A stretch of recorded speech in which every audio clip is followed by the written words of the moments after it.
भगवान का नाम लेकर के जरूर, और संतों का संग करना, जो संतों के संग में लगता है उसका जीवन धन्य बन जाता है। दो लाइनें और गाऊंगी कि संतन के संग लागी रे, हाँ तोरी अच्छी बनेगी। संतन के संग लागी रे, तोरी अच्छी, हमारी तो गाना बढ़ाओ माई।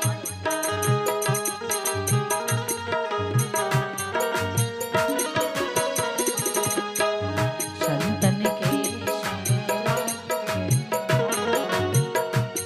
मेरी तेरी अच्छी बनेगी।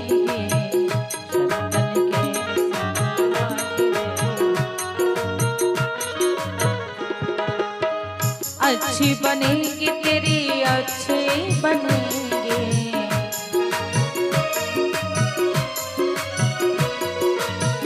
अच्छी बनेगी तेरी बढ़िया बनेगी।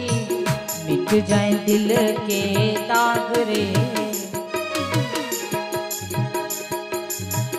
मिट जाए दिल के दाग रे, तोरी बढ़िया बनेगी। संतन के संग लागी रे, तोरी बढ़िया बनेगी।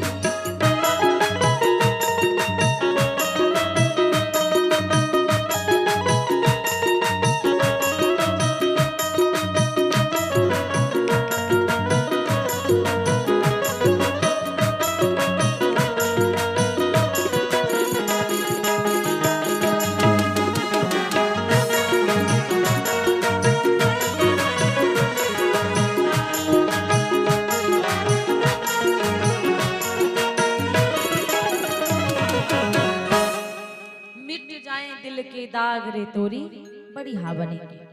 संतन के संग लाग रे, तोरी बढ़िया बनेगी। इसलिए महाराज भगवान के साथ में रहो, संतन के संग रहो। राम कृपा दिखला दे तो संत मिलन हो जाता, संत दया दिखला दे तो भगवंत मिलन। भगवान श्री राम जी जब गिद्धराज जटायु के पास में पहुंचे तो गिद्धराज से कहते हैं, अगर आप अपने तन को रखो तो मैं आपको बिल्कुल ठीक कर सकता हूं, आपको बिल्कुल अच्छा कर दूंगा, आपको परेशान होने की आवश्यकता नहीं। जटायु बाबा ने कहा, नहीं प्रभु, मुझे तन नहीं रखना है। मैंने सुना है कि आपका नाम जो संत लेते हैं वो पार हो जाते हैं, और मैं कितना भाग्यशाली हूं। नाम तो ले ही रहा था प्रभु, आपकी गोद में पड़ा हुआ हूं, आपकी गोद में पड़ा हूं, इसलिए मैं बहुत भाग्यशाली हूं। मुझे अपने प्राणों को नहीं रखना है, आपके हाथों में ही अपने प्राणों को त्याग देना है। गीध देह तज धरि हरि रूपा, गीध अपनी देह को तज करके भगवान के रूप में आ गया। भूषण बहु पट पीतन, भगवान ने गिद्ध बाबा को तारा तो खुद की तरह बना दिया। कैसे? अपना अंश बना लिया। बिल्कुल गिद्ध बाबा जो जटायु जी थे बिल्कुल उनके समान बन गए। श्याम गात विशाल भुज चारी, स्तुति करत नयन भरी बारी। आज गिद्ध बाबा भगवान की स्तुति करते हैं कि प्रभु आप जिसके ऊपर कृपा कर देते हो फिर उसका पार पाने वाला कोई दुनिया में नहीं बचता है। आप जिसके ऊपर कृपा बरसा देते हो ना, उसके ऊपर फिर कोई मतलब कष्ट आने वाला नहीं है। वैसे राधा रानी भी हैं, बरसाने वाली जिसके ऊपर कृपा बरसा देते हैं फिर उसके ऊपर कोई कष्ट नहीं आता। जहां पर हमारी लाडली जो रहती है बरसाने वाली, बरसाना नाम है उसका। बरसाना नाम से बरसाने वाली नहीं है, बरसाने वाली के नाम से बरसाना पड़ा, क्योंकि कृष्ण कृपा बरसाते हैं तो बूंद बूंद देते हैं। कृष्ण कृपा देते हैं तो बूंद बूंद देते हैं, लेकिन हमारी लाडली जो कृपा देती बूंद बूंद नहीं, वो डायरेक्ट बरसा देती हैं वो अपनी कृपा। इसीलिए उनके नाम से बरसाना पड़ा, इसीलिए उनको कहते हैं बरसाने वाली। महाराज कहा जाता है, आज गिद्ध बाबा ने कहा कि आप जाइए, आगे आप जाओगे तो आपको सबरी माता मिलेंगी, आपको सबरी माता मिलेंगी। वो है मातंग ऋषि की शिष्या। आज सबरी माता जब कुटिया में बैठी थी, सबरी जी के ऊपर भी कृपा संत की ही हुई है महाराज। सबरी मैया जी के ऊपर भी कृपा संत की ही हुई है। सबरी मैया तो एक भिलनी है, और भिलनी की बिटिया सबरी। दो कारण हैं। इस सबरी एक गरीब परिवार की कन्या थी, जो सबरी का स्वरूप बिल्कुल बदला, काली कुरूप, बिल्कुल उनका सुंदर जो अंग है, शरीर है, उनका रूप है बहुत बेकार, दिखने में बहुत बेकार। उनके रूप की वजह से उनको कोई पसंद नहीं करता है। गांव वाले भी उनको बिल्कुल ध्यान नहीं देते। गांव वालों का भी मन यही रहता सबरी का विवाह नहीं होगा, लेकिन सबरी भगवान की भक्तन है। सबरी भगवान की भक्तन है, वो भगवान नारायण का स्मरण हर वक्त रखती है। विवाह करने के लिए तो लोग आते हैं, लेकिन जब उसका रूप देखते हैं सबरी जी का, तो लोग विवाह नहीं करते और चले जाते हैं, बात तक नहीं करते सबरी से। ये कहते हैं कि इसका रूप जब अच्छा नहीं है तो मैं इससे बात क्या करूं, मैं विवाह नहीं करूंगा।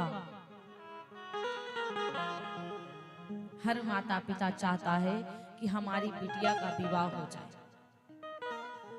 हर माता पिता के मन में आता है कि अगर हमारी बिटिया है तो हम भी अपनी बिटिया के चरणों को, पैरों को पूजें, हम भी अपने इन हाथों से कन्यादान करें। हर माता पिता चाहता है, क्योंकि कन्यादान के जैसा कोई दान बड़ा नहीं है। इसीलिए अपनी बेटी का कन्यादान करने के लिए माता पिता बड़े आतुर रहते हैं। बच्चा जब से जन्म लेता बस तब से मन में बैठ जाता है कि बिटिया का जब विवाह होगा उसके लिए अभी से व्यवस्था बना। इसलिए महाराज कहा जाता है, अब तो सबरी माता का जब विवाह नहीं हुआ, माता पिता उसके बड़े व्याकुल हैं। एक बार ना जाने कहां से रात्रि का समय था, एक राजकुमार, एक लड़का आया। सबरी के घर के सामने से निकला, रात्रि का समय था। उसके माता पिता ने जब लड़के को देखा, बहुत घबराया हुआ वो लड़का था। उसके माता पिता कहते हैं, कहां से आए हो, कौन हो, कहां जा रहे हो आप? उस लड़के ने बताया कि मैं तो परदेसी हूं, मैं परदेश से पता नहीं कहां जाऊंगा कहां नहीं जाऊंगा, मेरा कोई ठिकाना नहीं है। जब ये बात महाराज कहा जाता है कि वो लड़का की, सबरी की माता, सबरी के पिता सुनते हैं। उस लड़का से बोले कि मेरी एक कन्या है, आप विवाह कर लो। आपका विवाह मैं अपनी कन्या से कर दूंगा और आप विवाह कर लीजिए। मेरी कन्या आपकी सेवा करेगी, आप अकेले हो इसलिए। सबरी माता जी का विवाह रात में उस लड़के के संग में कर दिया। जब सबरी माता उस लड़के के संग में चली तो चलते चलते चलते चलते जंगल को पहुंची महाराज। प्रातः काल हो गई।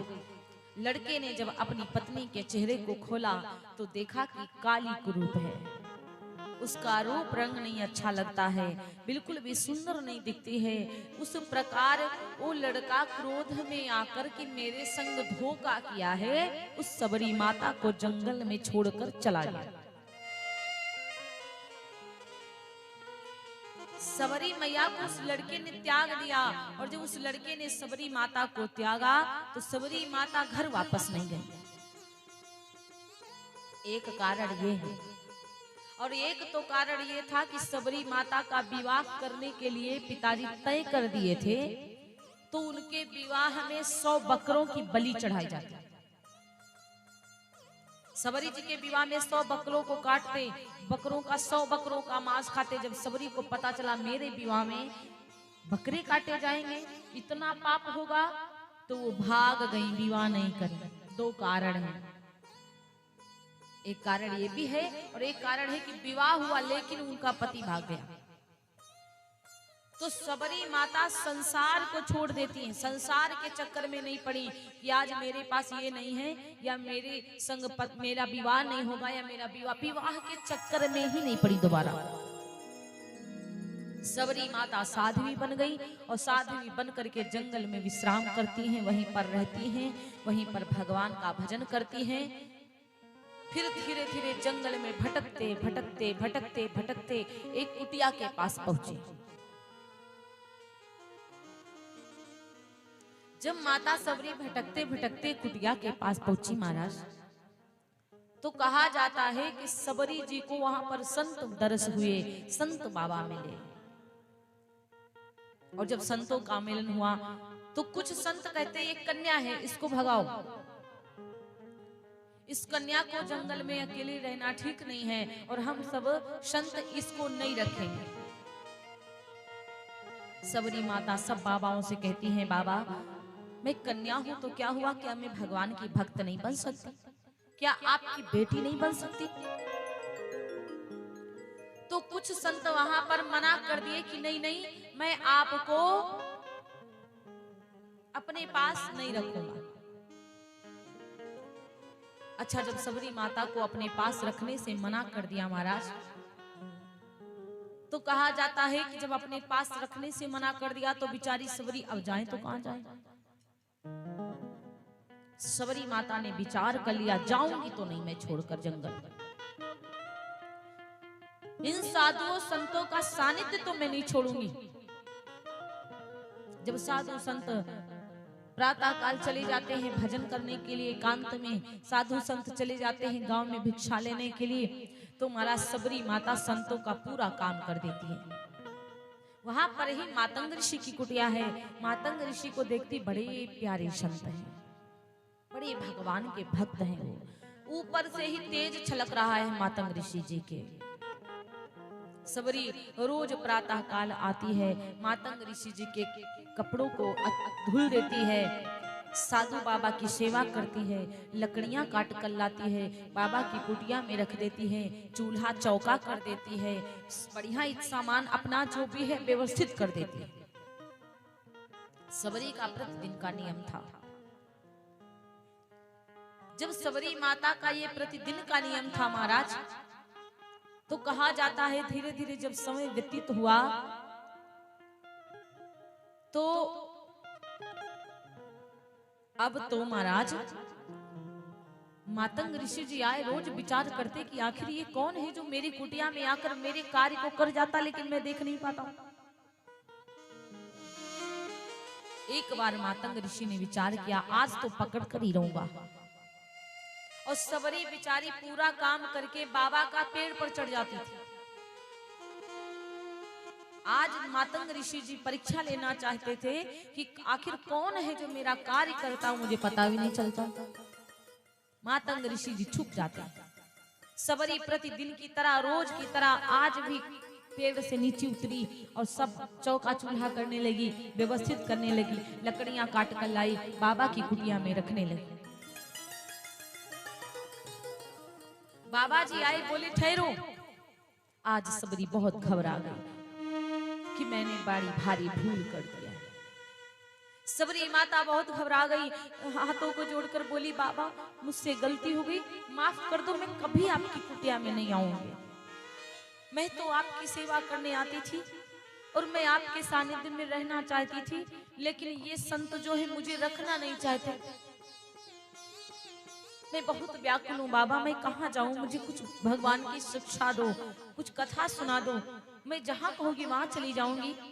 मातंग ऋषि जी बोले, बेटा आपको मैं डांटूंगा नहीं, ये तो मैं देखना चाहता था आखिर कौन आता है मेरी कुटिया में और मेरे कार्य को करके चला जाता और मैं जान नहीं पाता हूँ।